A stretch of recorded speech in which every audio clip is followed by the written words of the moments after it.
This is the Birth, Baby, and Life podcast with Kristen Burgess, and we're getting neurodivergent in episode number 208.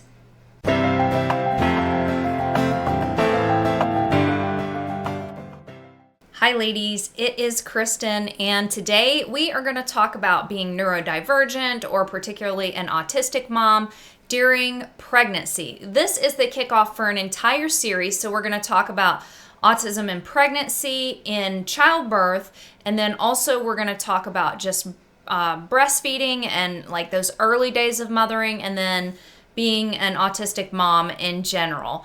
And in case you don't know me, my name is Kristen. I am a pregnancy coach. I work with moms all over the world, helping them to have a great pregnancy and to prepare for a beautiful birthing experience with their really healthy baby. I also work with moms who are hoping to have a calmer, more peaceful home where everybody is happy and healthy. So I clearly have an interest in doing this topic. I've been teasing this series for a few episodes at least. We definitely had some important topics to cover prior to this.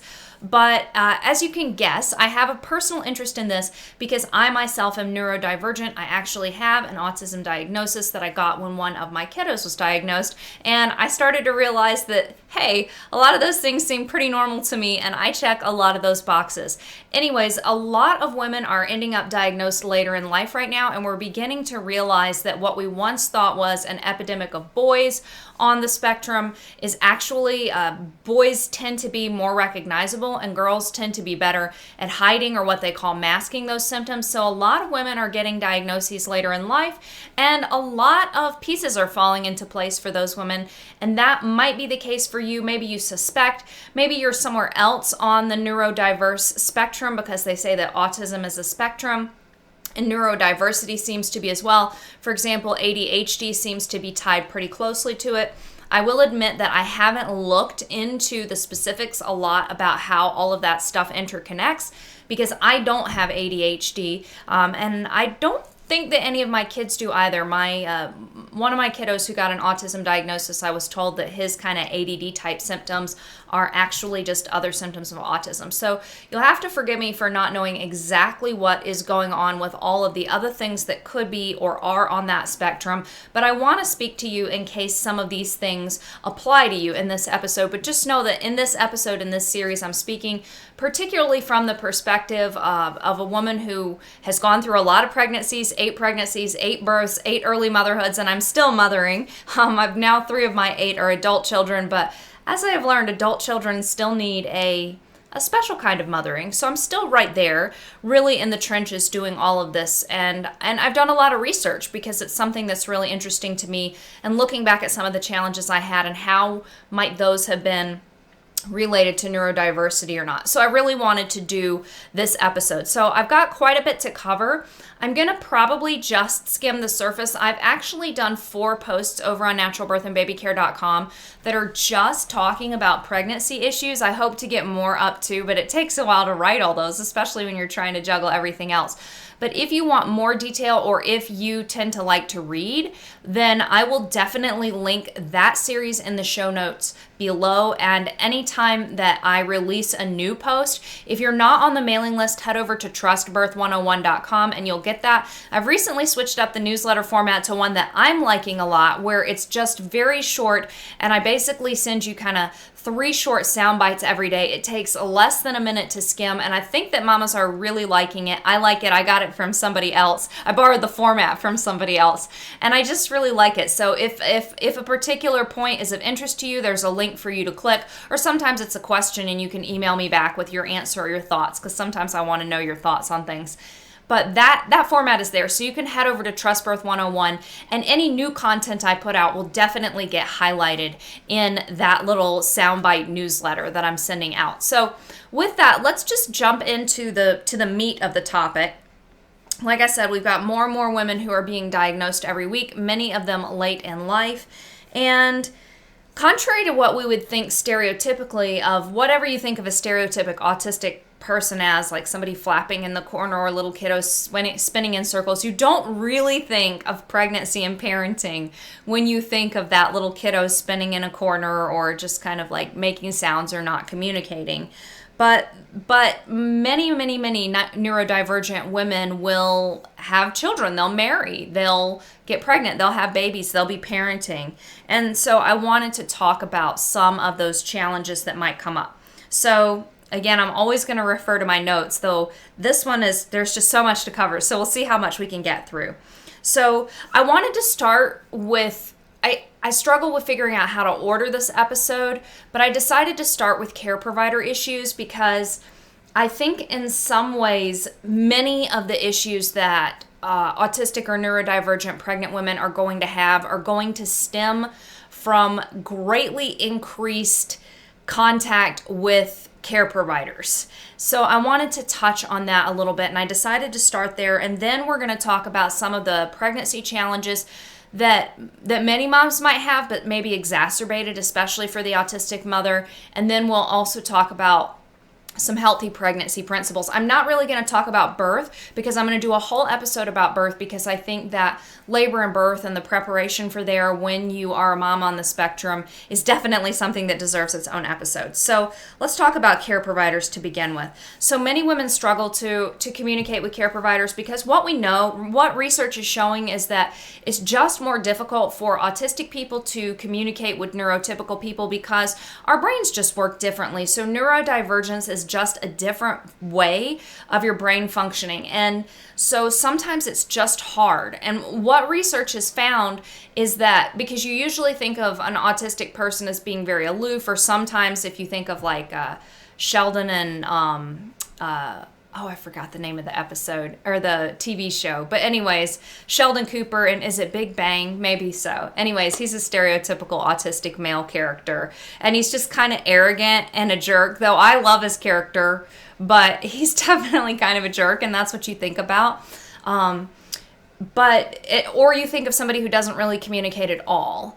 And there are autistic people who are nonverbal. But the reality is this research has shown that when you put two autistic people together in conversation, when researchers did this, they were able to communicate much more fluently than somebody who was neurotypical versus somebody who was neurodiverse trying to have a conversation. So it seems to be almost like if you think about putting someone who speaks English and Spanish together, their conversations might be halting because there's a different method of communication and a different way of communicating, and that can be part of what's difficult, even down to eye contact. And this is something that I really notice with myself, is I tend to kind of look off to the side of people when I'm talking to them, and I've learned to kind of try and check back with their eyes, but it can be harder. And so I watch my friends who are neurotypical, and I think I see them do that as well. So just sometimes maintaining intense eye contact is hard for everybody.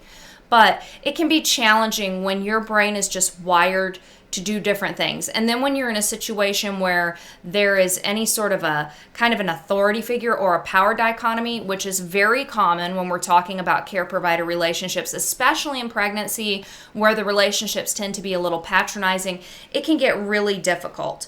And then there's a lot of sensory issues, and I'm going to come back and touch on this, but sensory issues can be a huge problem for autistic women, especially in standard medical places like bright fluorescent lights, lots of noise and sound, lots of hustle and bustle, lots of impersonal communication. And those issues can make it more difficult for you to communicate when you're finally sitting down with your care provider, just because there may be a lot of sensory stimulation or overwhelm and that kind of thing.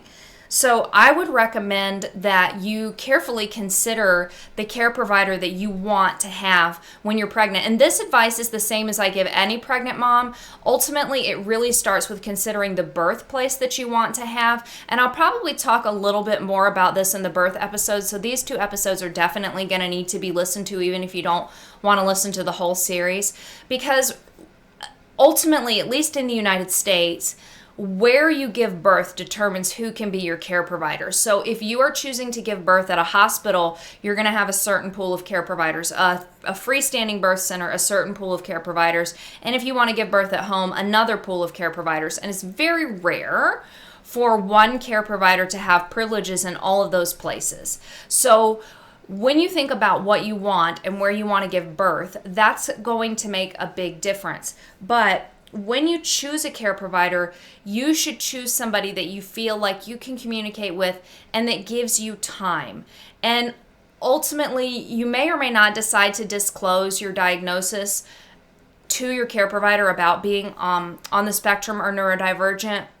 But ideally, you choose a care provider with whom, if you did decide to disclose, they would make reasonable accommodations for you. Some of those accommodations might be having the first appointment of the morning, so it's not as busy and you can get there and it's quieter and perhaps less overwhelming and that sort of thing. So when you talk with your care provider, what you want to look for is that they're really engaged and really listening to you. I had an appointment yesterday that was a follow-up appointment for a kidney stone that I had a couple years ago, so it was just making sure that everything is all clear. And the physician's assistant that I had was a male, but he was really wonderful. And I was just so surprised because typically in any type of doctor's office, I am not doing well. And I was flustered yesterday because I was running late. And I just really felt like he was willing to take the time to listen to me and to talk to me and even to dialogue with me about things I'm interested in, which is really great. As you know, if you're on the spectrum, you tend to have very strong special interests, and anybody who's willing to sit and listen to you talk about those tends to move up a little bit higher on your chart. So a care provider who will give you time is going to be important. I am biased. Very biased when it comes to pregnancy and birth. I believe in the midwifery model of care, and one of the reasons why I believe in the midwifery model of care is because in that model, women are given more time during their appointments. Appointments are much more relaxed and can be much more customized to what you need. Instead of hustle and bustle, we're going to do this test and this test and this test and make you pee in a cup and poke and prod you and this, that, and the other.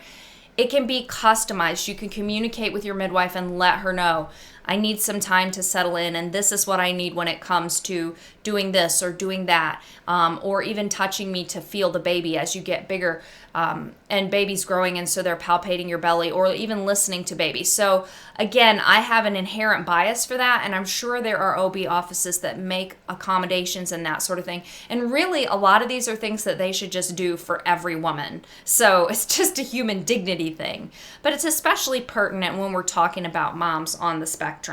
So communicating well with care providers, I think a great tool for you to have is to bring a list of questions with you, because that way, if you feel like you're overwhelmed or your brain is freezing on the spot, you've got those questions.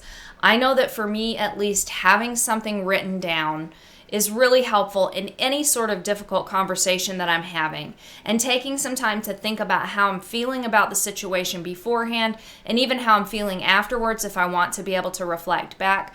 These sorts of things can really be helpful. So knowing that you are going in with your questions, another thing to consider is taking a support person in with you. So that could be your husband or your partner. It could be a doula.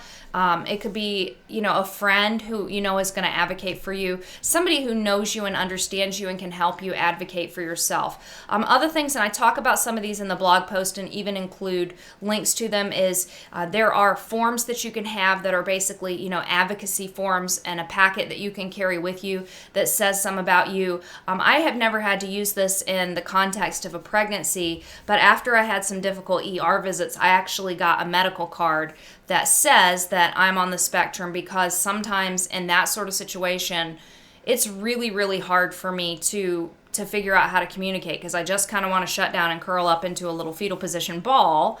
And so I got that so I could hand it, if I'm in that situation again, I could hand it to the staff so that they would know, okay, give me a minute, because I'm intelligent, thoughtful, but I might be overwhelmed and I might need a minute. And some of this is stuff that's more likely to come up in labor than an appointment. But again, if you come into an appointment and if you're flustered and scared and overwhelmed and you don't know what to expect, and they're doing your weight and all this and that, and you may be getting scolded about something, and again, in a patronizing way. So it's helpful to have tools that help you communicate, or help you say even, you know what, stop, I just need a minute. That's okay to do, to calm down, to reflect, to use some of your tools and that sort of thing. So those things can really help you. And again, I mentioned having a guide and an advocate, which can really be helpful. I also feel like building support and building community can be helpful. This can be helpful because it can help you with dialoguing with your care provider, or even just working through some of the things that have happened with your care provider, or understanding at a prenatal appointment, or understanding how to better speak up for yourself, how to better ask questions. What questions should I ask? I'm going in for my 12-week appointment. What kind of things should I ask? So that can be really helpful. So for finding support, building community, I think that online communities can be helpful. Those tend to help women on the spectrum because it's a little bit less social interaction and having to go out and figure out how to deal with a lot of people, and especially how to deal with a lot of women who, women are definitely group creatures. I think even autistic women, but sometimes the group dynamics for women can be really challenging, which is why a lot of autistic girls will be like, my best friend is a guy. So anyways, yeah, so an online support group might be really helpful. So I've got a Facebook group. I can link to it in the comments. You are welcome to join that group. That's a great group of ladies. Clearly, again, I'm biased, but they really are a great group of ladies, and I'm in there moderating as well. So I'm there. So that's a group, and there are other online support groups. There are due date clubs if you want to be in a specific group for women due right around the same time as you. One challenge with the due date club is you'll have a lot of women who are planning a C-section or this or that and the other. And so if you're wanting more of a natural birth focus or to have those conversations, it may be good to join a group that has that focus as well. So my group is a natural birth group. So that could be a good complement, having a due date club and then having another group that is a natural birth group. And I found that really helpful actually myself when I was pregnant with my first and through many of my babies. So way back in the day when my due date club was like a Yahoo group and you got it in email. That tells you how old my first is. But it was a fall of the year group because it took us going for the entire fall to be able to get enough moms who wanted a natural birth to form that little group. But it was really, really invaluable to me. So online support can be helpful, and that's a great place to ask questions. Support groups in your town can be really good. So there may be breastfeeding groups or there may be mom groups, especially once your baby comes. I like looking to see how big do those groups seem to be, what is the venue, especially after your baby arrives. Something like a baby story time at the library could be good because those are usually small and the atmosphere, it's just usually quieter in a library than it's going to be at other places. But you can look and see what kind of groups are available in your area. If there's like kind of a natural mothering group, a lot of times they will welcome you once you're pregnant as well. So that's how you can look around in your community. Of course, educating your team, talking to the people who are working with you. Again, it's your decision if you want to disclose your diagnosis or not, but if you feel comfortable doing that and being open about that can be really helpful. And then you may want to hire a doula. She's somebody who's going to probably meet with you a few times throughout pregnancy, at least once or twice, and then will be there during your birth to support you and advocate for you. She would be a good person to choose to share that you're on the spectrum with. A pregnancy coach is another option. You may have one in your area, or you may have one like me. I'm a pregnancy coach and I work with moms, as I've said before, all over the world in all kinds of geographic areas. One of the things that I can give to moms is that close personal one-on-one attention, even if the only obstetric or pregnancy care option in your area is a really busy practice. So a pregnancy coach is somebody who can answer all of those questions that come up, who can do all that extra research for you, who can help you practice, because sometimes role-playing a difficult conversation that you're going to have with a care provider can be really good.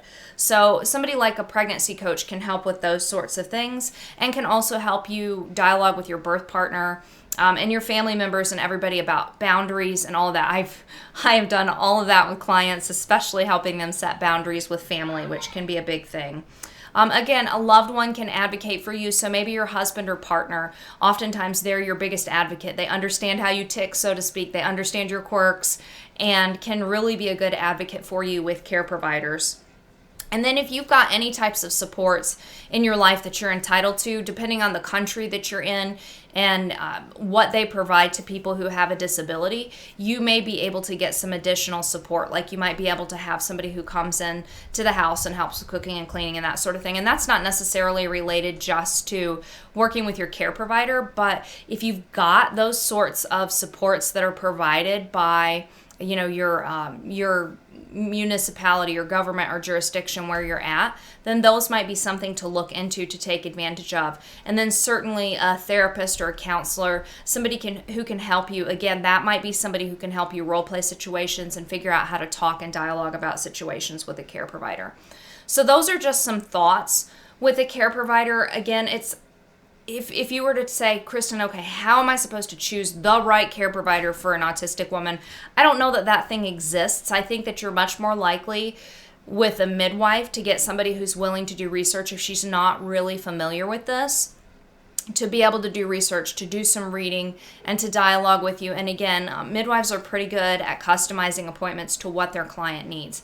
So that would be good. But if you're in a busy practice, I would probably lean a bit more towards having those written lists of things that you need, role-playing with somebody like a pregnancy coach or a doula, bringing a support person like your husband, partner, or doula with you, and those things can be really helpful. So let's move now and talk about pregnancy challenges that you might have, and especially challenges that might be exacerbated for a woman on the spectrum or unique. So sensory challenges tend to be a thing that every pregnant woman has. For example, every single pregnant woman will notice a heightened sense of smell and a heightened sense of taste.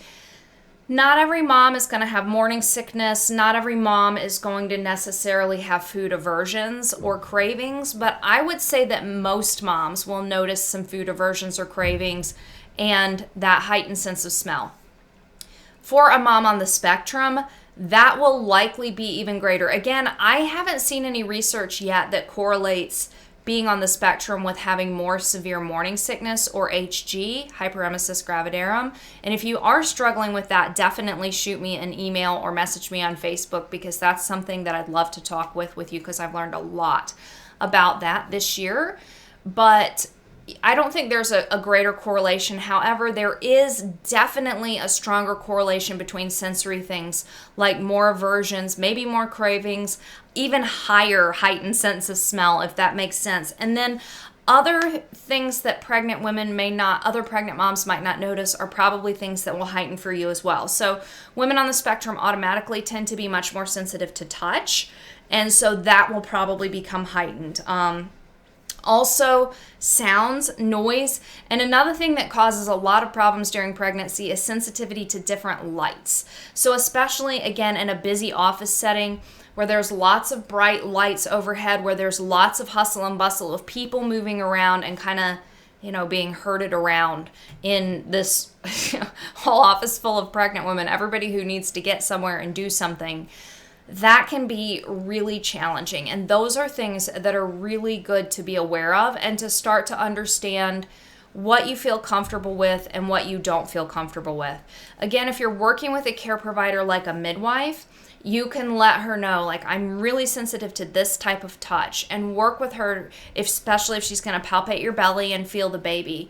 Work with her and ask her to help. So for example, for me, I really don't like light touch. It really drives me crazy. I usually am only okay with light even if my kids touch me lightly, I'm like, I'm gonna try not to have this visceral reaction to that.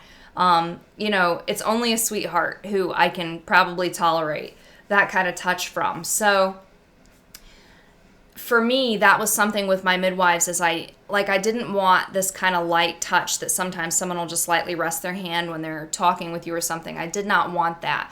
But when she went to feel my baby, as long as she was pressing kind of firmly, it doesn't hurt, but it is a firm press, and I did not mind that. And I also, I asked my midwife to show me how to do it and how to feel, and that seemed to really help me to be able to have my hands there too, as well as with hers. And then there was some things that I just ended up eventually saying no to, like I don't want any sort of checks or anything, any kind of exams during labor. And those are choices that you get to make.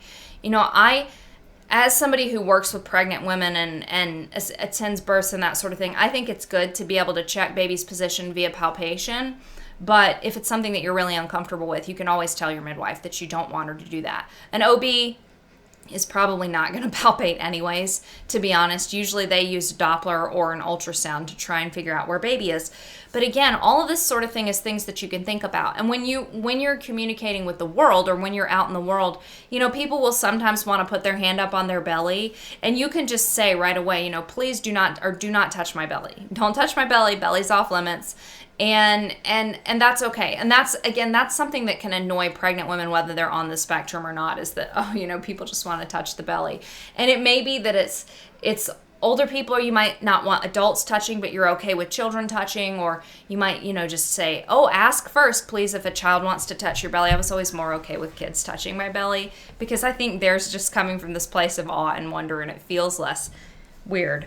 But anyway, so definitely think through things that are triggering for you or are overwhelming for you. And if things like sound and noise are hard, then, wear your headphones or wear noise cancelers or something like that. The kids and I call them noise cancelers, and I'm trying to think about what are they actually called. I guess they're just called like earplugs, and you can get all kinds of interesting looking ones. Like you can just have big ones that cover and everybody can see, or you can have more discreet ones. I have loops are what they're called. I bought them for myself for a birthday present a couple years ago, and they have been invaluable. Sometimes when I'm out and about, especially if I'm at the library, which is supposed to be quiet and often isn't, but also invaluable here just when the kids are being noisy. That can be helpful sometimes. And then sometimes, just having your earbuds in and listening to your music can be helpful and can kind of help you create that safe space for yourself. And again, another thing that might help, especially with appointments, is organizing it so that your appointments are early in the morning before there's a lot of hustle and bustle. It can be hard to deal with the lighting if the lighting is bothersome for you, especially in the middle of an appointment, because they're not going to make a lot of changes. Though we'll come back and talk about this during your birthing time. You may want to request that the lights be down low if you're birthing at the hospital or somewhere like that. So just think through sensory things and sensory triggers, and know that you can make adjustments, make accommodations, request accommodations that can help you to handle those sensory things, and to know that that might be something that's more of an issue for you than it would be for a neurotypical pregnant mom. Sometimes a sensory thing for autistic pregnant women is feeling the baby move and just feeling that strangeness. When I looked at the research, it seems like this is an issue less often than you might assume, but it could be an issue for you. And, some of just all of the other sensations in your body and the feelings that you're feeling could be an issue for you. One of the things that seems to come up in the research, particularly breastfeeding research for autistic moms, and there's not a lot out there. There's more about pregnancy than there is about breastfeeding right now. But one thing that I think is interesting looking at the breastfeeding research is that a lot of autistic moms, and I think this is true for neurotypical moms as well, but they see the baby as a bit of an extension of themselves. And so you're not necessarily feeling like the baby is a separate person who's moving and kicking and all that kind of thing. And that's one of the reasons why I named my online birthing class Mama Baby Birthing, is because the Mama Baby unit is really meant to be a unit for a while. And then the official term, like the counseling therapy term, is individuate. So over time you individuate. But at first, a mother and a baby are really kind of symbiotic creatures, and biology has made it that way. Like, it's not just that the baby needs you, it's that really moms thrive, and most moms desire to be with their babies, and that's not different for most autistic mamas. At least that seems to be what the research lends to. But if you do find that the baby's movements feel kind of weird, then that would be something that I think that you could sit with, that you could journal with and feel through and see what could help that. So sometimes it can help to understand what those movements are or what baby's doing. A lot of times autistic women, or anyone who's on the autism spectrum, is going to have special interests and is going to enjoy digging into that. And so that could be something. Sometimes just understanding embryonic fetal development, that kind of thing, can be something that's interesting, and it can transform kind of those weird random feelings that are going on in your body that you don't know where they came from or why they're there. And sometimes autistic women are just uncomfortable in their bodies to begin with. It's like you feel kind of like if you could be a disembodied brain, that would be just fine with you. And sometimes you've had trouble integrating your body or being at peace with your body your whole life, and then now all of a sudden you're pregnant. One of the things that I found was that pregnancy was actually refreshing in some ways, because all of a sudden this body that I had had a lot of trouble with made much more sense. And it helped me to integrate, to think about the fact that, okay, my body was always kind of a problem before, but now it's doing something that's really cool and really awesome, and it felt really right to me. So I enjoyed my pregnancy. I had pregnancy symptoms that I did not enjoy. I was not a fan of morning sickness. I was not a fan of great fatigue, and I was certainly not a fan of pelvic girdle pain. But for the most part, I really enjoyed pregnancy and found that I was able to settle into my body more because I knew that my body was growing a baby. So that might be something that can help you, is just to understand physiologically what's going on with your body, and then developmentally what's going on with your baby, so that you understand those feelings and movements. And also understand that most moms have times where they feel uncomfortable. Baby's got something up under the ribs, or they've got something down near the cervix, or there's a nerve that's getting pinched, or that kind of thing. And for that, all of those things that help neurotypical moms, for example, seeking chiropractic care, or using a gazillion pillows on the bed, or sitting on the birth ball, all of those are things to try. And then again, if it's the baby's movements that are difficult, talking to a person that you trust and that is supportive of you, just talking about it can help you get it out. And they may be able to help reframe it, or it may simply be that you have somebody who validates, your thoughts and feelings. And that could be your midwife, it could be a pregnancy coach, it could be your partner, your husband, somebody like that. So those are some things that can help. Sometimes just journaling can help. It's okay to feel like, I don't like that. Like I mentioned, if my children touch me lightly, sometimes I'm like, I just can't stand it. And that doesn't make me a bad mom. It's just the way that I am. And sometimes this is something that happens to neurotypical moms as well, is sometimes you just get touched out and you're like, okay, I just need some space. I just need to have somebody away, people to be away from me.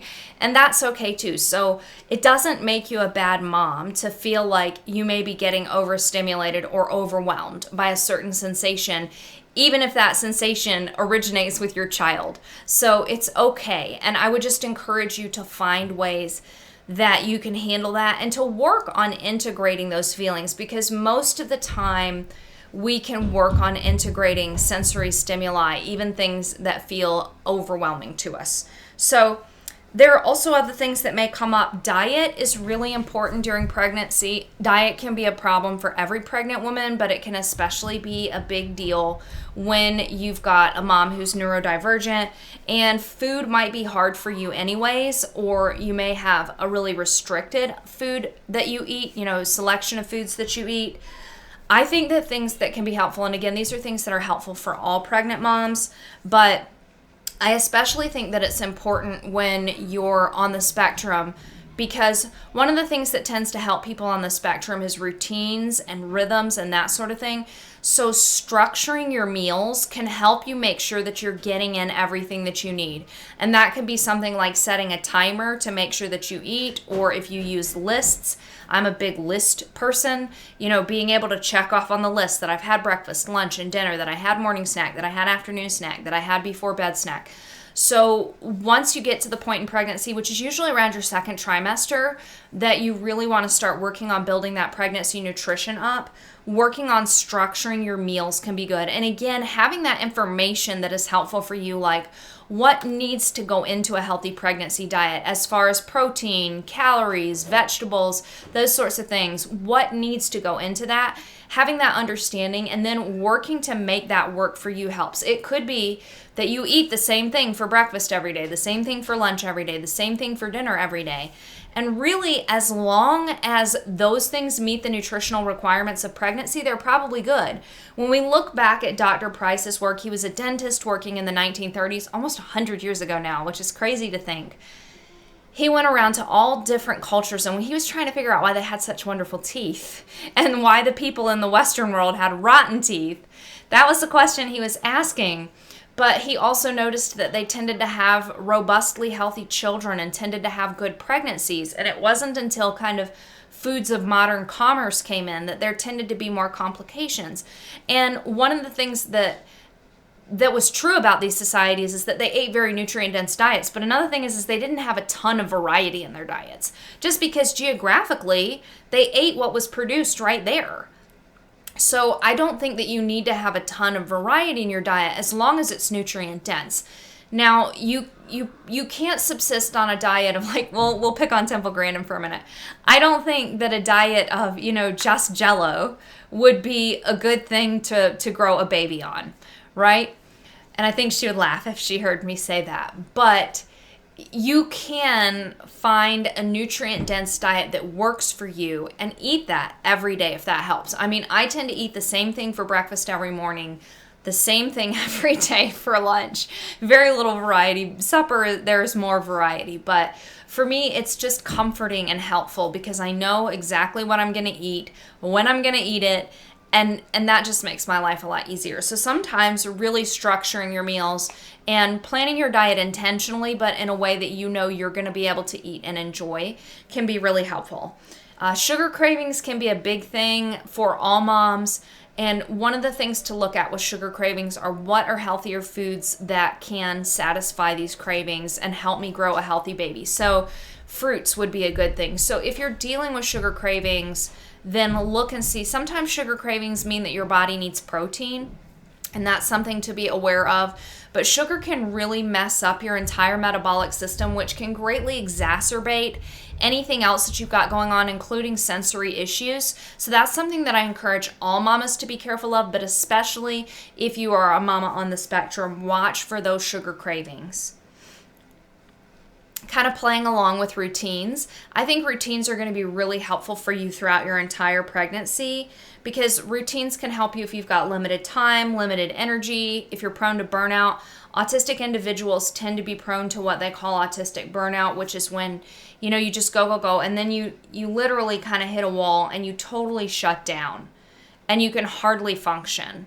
If you find yourself just scrolling through Facebook or not really able to get out of bed, those can be symptoms of autistic burnout. And one of the things that research seems to show is that autistic people all around seem to need more rest than non-autistic people.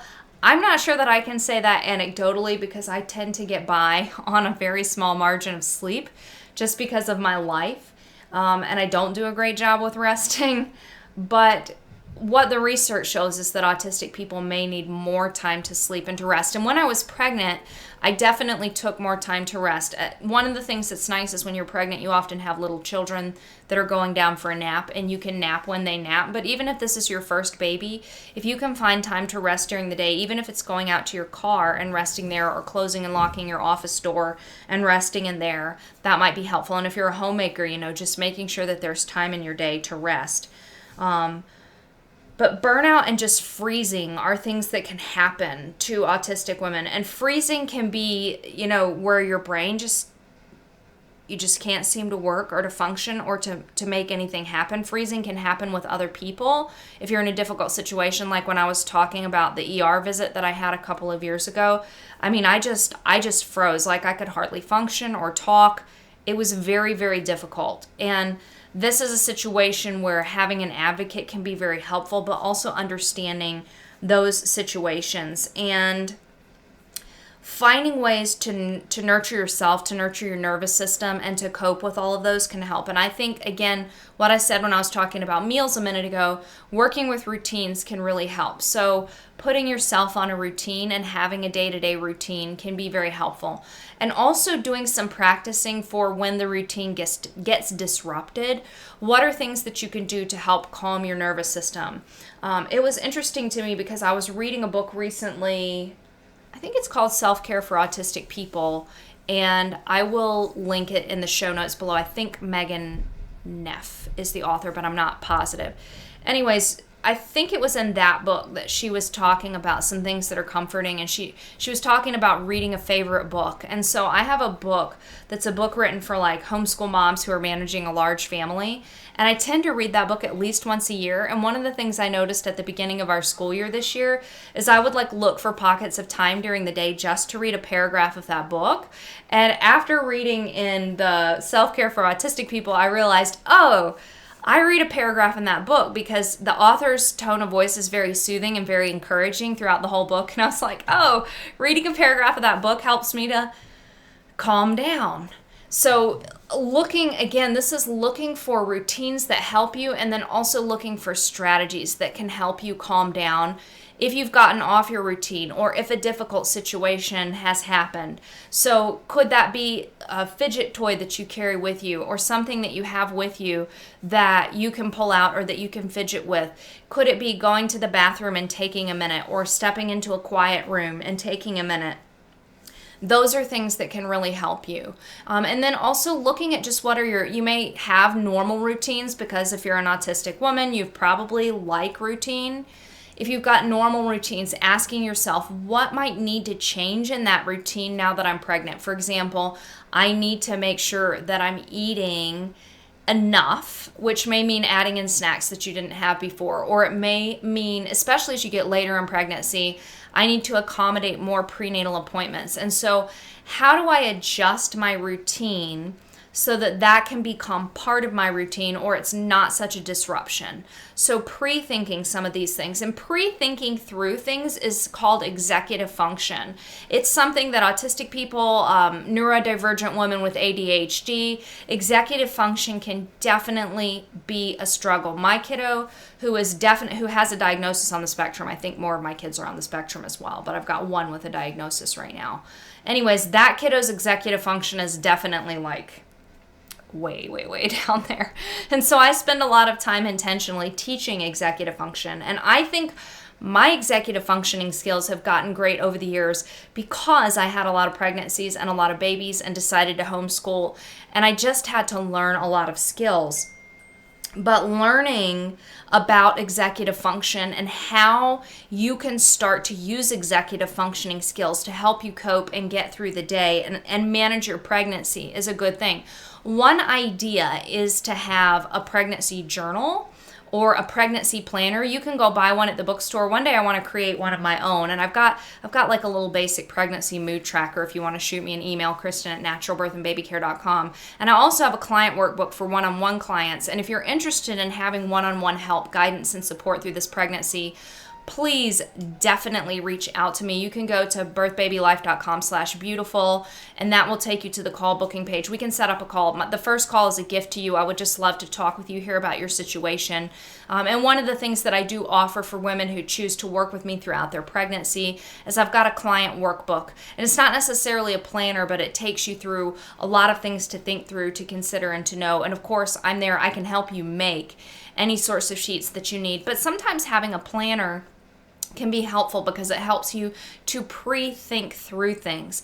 And that can reduce stress, anxiety, and overwhelm when you've got an idea of what you need to think through, when you've got an idea of what you need to keep track of, when you have an idea of what's coming up. There are pregnancy books out there that go through all of that. There are some which are terrible. And others that are not. I've got lots of pages on my website that are kind of what to expect at this point in pregnancy. And like I said, if I work with a client, I'm right there with her going over this with her. We meet regularly, and then she's also got text access to me and voice text access to me every day to ask questions, because I think one of the things that can really help is thinking through, knowing that these things are coming up, knowing that these decisions need to be made. And that helps reduce your anxiety overall. So all of that kind of big picture planning is executive function. And if you struggle with executive function, getting those outside structures like the planner, like the journal, if your partner is good with executive functioning, you might lean on him.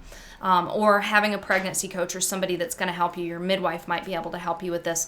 Like, just figure out how to juggle everything and to look at the decisions and to keep track of those decisions. I mean, when I'm working with a client, I have a checklist for every client, and I make sure that depending on the point of pregnancy that she is at, lots of there in that sentence, I make sure that we're going through these things. So even as a birth professional who's been working with birthing women for, 2 decades now, I still find that it's helpful to have checklists because they help you make sure that you're touching on everything, and they help you to feel completely prepared for what you're going in for, what's going to happen. So, I'm going to have this test offered at this point, or this might happen, or that might happen. And just knowing those things can help greatly reduce anxiety. That preparation is key for birth, as we'll talk about in the next episode, but it also really pertains to pregnancy as well. So just understanding what to expect and doing some of this pre-thinking and pre-planning. And if something doesn't seem to be working out with your routines, of course, they can be tweaked. So those are good. And then I've got a note in here about, finding support for meal prep, for routines, for that kind of thing. I work with clients helping them plan meals. Again, if your partner's really good with the meals, or somebody can help you with meal planning, or if you can have help come in to help with that, a maid service, somebody who can help prepare meals, that kind of thing. Even doing freezer meals, again, that's kind of an executive function thing, because you have to pre-plan, and sometimes it can be overwhelming, but that's a skill set that sometimes once you learn it can be really, really helpful. And that's the kind of thing that I help clients learn to juggle. I don't know if y'all can hear that. It sounds like, I don't know, it sounds like they're rolling boulders around in the front. So I'm not sure what my kids are up to. But anyways, getting support for putting these things in place can really be a gift to yourself. And that support could be a book about it, a planner, that kind of thing, or it could be working with somebody one-on-one to help you. Another thing that can be an issue is just managing stress. And we've talked about some of this, like managing acute stress situations, like when you're overwhelmed and that's going on. I mean, it's okay to ask, okay, can you step out and give me a minute? Or can I step out and take a minute? It's okay to say, the sound and the lights, they're overwhelming and I just need a quiet place for a minute. Is there a place I can sit for a minute? Advocating for yourself in those ways is completely okay. And then if there's chronic stress in your life, again, this is something to think through. What is the chronic stress? Is it something that can perhaps be reduced? Or is it something that I've got to learn coping skills and coping mechanisms to work with? But starting to understand that, and not just necessarily being at the mercy of it, but really thinking about what can I do to handle these things can be a good thing. And then social interactions, again, like I said, people wanting to touch your belly or wanting to talk about your pregnancy or that sort of thing, that can sometimes be really awkward. I was getting my tires changed a couple days ago over to winter tires, and there was a woman in the tire store who had her, like a young baby with her. And the woman who was next to her was like trying to chat with her about the baby. And I was sitting there going, I'm so glad that's not me. I'm so glad that's not me. But I think, sometimes doing a little bit of small talk is okay if you're okay with that. But if you get to the point where you can't do any more small talk or you don't want to talk anymore, it is okay to say, excuse me, I need to go to the restroom, or, I just got a text from my mom. Excuse me, I got to look at this or something. Sometimes it's hard to make up a little white lie in the moment, especially if you're an autistic person who's like black and white and you're like, I can't do that, Kristen. I get it. But it's okay to say, you know what? Okay, hang on. I need to take a break. I need to step away. And if you don't want to be real chit-chatty, you can say, okay, it's been nice talking, but I'm just going to take a minute of quiet and enjoy that. And you can take that moment and enjoy it. I did want to share, I have more written about this in one of the articles in the Autistic Pregnancy series, so I will link to that. But one thing that's really helped me is thinking about making one small change at a time. So just what's the very first baby step that I can take? So for example, if you're working on your diet, the very first baby step that you might take is adjusting your breakfast time, or adjusting breakfast so that it includes something more nutrient dense in it. So just think of what is one small step at a time. One of the reasons why we're given 9 months is so that we get this time to adjust before we have this new person in our life. And you can take time and make small adjustments, and over time, those adjustments can lead to routines and supports and things that really help you. So even taking a small step of getting some extra rest, or taking a small step of talking to somebody about, okay, what can I do to work my way through this pregnancy as a neurodiverse woman? What kind of supports are there for me? Like doing a little bit of research into that, or reaching out, like, booking a call with me would be a tiny first step, because that's, I think it's a really fun thing to do, because you just get to share you and hear kind of some of my personal feedback on that. Or looking up doulas in your area, or looking up midwives, just one little step today and then another little step tomorrow. It doesn't have to be huge. And over time, you can work your way up to good changes in that way. Okay, I want to close the podcast with a quick segment on healthy pregnancy. In reality, this is something that I've taught about extensively, because how you have a healthy pregnancy as an autistic mom is basically how you have a healthy pregnancy as any mom. And also sometimes this figuring out how do I have a healthy pregnancy, Kristen, with my food aversions or my sensitivities or my crazy life. Sometimes you need to talk to someone one-on-one about that. And that's what I like. That's why I really like having that initial call with moms, is like figuring out, okay, What do you need? And is there a way that I can support you in that? But I wanted to go over this a little bit because, again, I know that as a neurodiverse mom, sometimes having that background knowledge can be helpful to you and empowering. And one of the things that is true about pregnancy is that what happens to your body during pregnancy is that literally every system in your body changes. Your endocrine system particularly changes, and that's what's responsible for a lot of those weird wonky feelings early in your pregnancy. Your progesterone levels are skyrocketing, your estrogen levels are skyrocketing, and during the first trimester when the baby is, very, very small, you may wonder, why does it feel so wonky? And it's because of those hormones. You get a bit of relief from this in the second trimester because the placenta takes over a lot of that hormone production. And so your body isn't having to process quite so much, and that can make it easier. But just understanding hormones change, and then everything else changes. Your skeletal system, your respiratory system changes significantly. Your digestive system changes. Everything changes.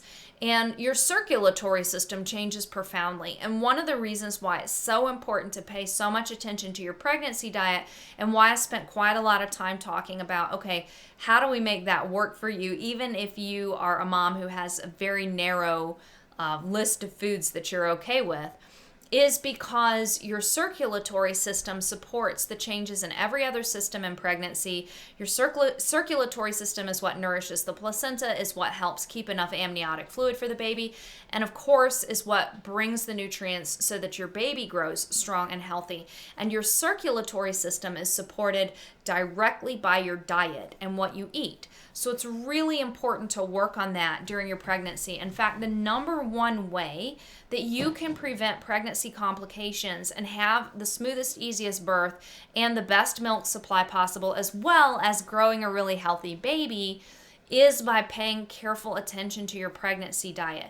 Now, there's a lot of other things that are going on in pregnancy that you can and should pay attention to, but diet is definitely that cornerstone. So your physical health is really the key to a healthy baby in pregnancy. So I want you to make sure that you work on your physical health. And again, a lot of autistic women and autistic men, they aren't super comfortable in their body and in their physicality. And sometimes you feel like you've just kind of gotten through life and there's a lot here in this inner world, but sometimes your body just feels like it's a problem. So pregnancy is a time when you're really trying to support your body and get to know your body better, and to nourish your body so that you nourish your baby. Because I always tell moms, I can't guarantee you, the perfect birth, whatever that means, but I can guarantee you that you will have a healthier pregnancy and a healthier baby if you follow what I teach, right? Or if you follow my guidance. Because this is my special interest, and I've literally spent hundreds of thousands of hours studying this. And it really is true that there's a lot that can make a difference. So your physical health is that foundation for your baby. And so working through all of these things that we've talked about in this episode can help you set that good physical health foundation for your baby. And then one of the things that I've just started learning about, this is really cutting edge research, is quantum biology. And that is looking at health on the smallest level. So looking at your health on a cellular level, mitochondrial function, telomeres, all this kind of stuff. We have a lot of cutting edge research that's really starting to get into this. And there are some people who are doing work in the pregnancy space on this, like Nico Kennedy is one woman who's doing some work in this space. And I've been blessed to be studying some of her work and reading some of the studies that she's pulling out.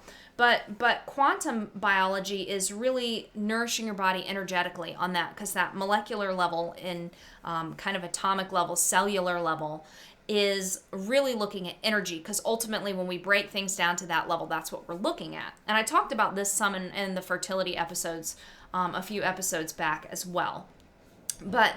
So looking at that energy level, and so food is part of that, of course, but looking into that also is looking at our circadian rhythms, looking at our time in nature. And this is another thing that I think is important to point out to autistic moms sometimes, because being out in nature can be difficult because there's sensory stimulation out there that can be challenging to deal with, bugs and and things touching you and stuff when you're walking through the woods or whatnot. But it's also very beneficial. So I think if you can find ways to be outside, to be in the sunlight, to have your feet on the ground, to touch running water, or to have your feet, dangling in the lake or the stream or something, those sorts of things are also very inherently balancing to our bodies, including to autistic bodies, and they're very nourishing to our bodies on a cellular level. So especially if you feel kind of anxious and disjointed and like everything feels discombobulated, and you find yourself feeling stressed and overwhelmed and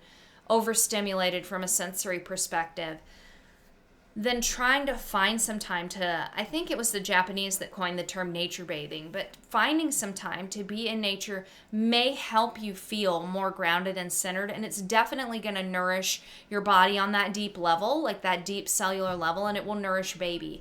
And then with circadian rhythms too is light and dark, and trying to find ways to pull back from the late night screens and that sort of thing and go to bed, and then in the daytime, to get up and to get going. And that can be tougher when you're pregnant too, because it's just sometimes harder to get out of bed because you feel fatigued. But these are things that can help with fatigue. And I think, again, especially for moms on the spectrum, taking that time to get literally grounded with nature and from this quantum biology perspective may be particularly beneficial to you. I think it's beneficial to every mom. It's why I taught a lot about it in my fertility course, and I'm going to be updating Mama Baby Birthing and some of my other materials with newer information. But I especially think that moms on the spectrum will benefit. Remember, I said this earlier, but you get 9 months for a reason. So it's okay to take baby steps and to work your way into these things. And then your mental health is also going to be critically important. We talked about support systems beforehand. Also, routines can be really helpful. Finding time, making time and space for you.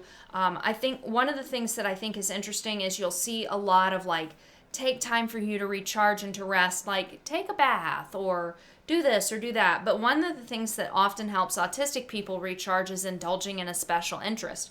So for me, sitting down and reading a book that I want to read, even if it is a technical book, like a nonfiction technical book, to me, that is incredibly rejuvenating and recharging. And so whatever your special interest is, if your special interest is in some sort of fan fiction or something, then indulge in that special interest. I love babies, so having anything to do with babies can be helpful. You guys have seen me, I don't know if I've had him on the podcast, but especially on some of my shorter videos where I'm demonstrating birth concepts. You've seen one of my dolls, Ari, lately, or then Jacob. So I've got a couple of dolls that I like. And so, they're part of my special interest too. Like having them around just gives me joy, and seeing them gives me joy, and changing their outfits occasionally gives me joy. So, it's just quirky things that bring you joy that are your special interests. And making some time every day or most days to do that can greatly enhance your mental health. And, all the other standard things like taking a walk, taking a bath, taking time for yourself, those sorts of things are good too. But especially taking time for your special interests. And if you need to get support from a counselor or a therapist, that can be helpful too. So when it comes to your mental health, don't feel shame, don't feel worried, don't feel concern. One of the things that we know is that being an autistic woman, any autistic person, but especially I think being an autistic woman in a world that is mostly neurotypical, can be tiring and it can be stressful sometimes. And it's okay if you need a higher level of support, like having a mental health person or needing some more time at home to rest. I'm pretty much a homebody. I tend to run errands one time a week, and then otherwise I like to be at home. So all of those things can be helpful strategies for you. And just don't forget your mental health when you're looking at all of that. And also part of that is your spiritual health, because sometimes there's a stereotype that autistic people are not spiritual, but that's not really true. Some may be not spiritual, just like some neurotypical people are not spiritual, but many are. And so seeing to and tending to that side of yourself can be really helpful as well. So hopefully some of these tips have been helpful to you. We will talk more about birth and the challenges that may come up for neurodiverse moms during birth in the next podcast episode. And like I said, we're also going to talk about breastfeeding and early mothering, and then we'll just talk some about motherhood in general. And again, if you want to talk with me one-on-one, I would love that. Go go check out birthbabylife.com/beautiful. I'll also link to my call booking page in the show notes. As of right now, I do have openings on my calendar for next week. The calendar is always up to date, so you'll always know.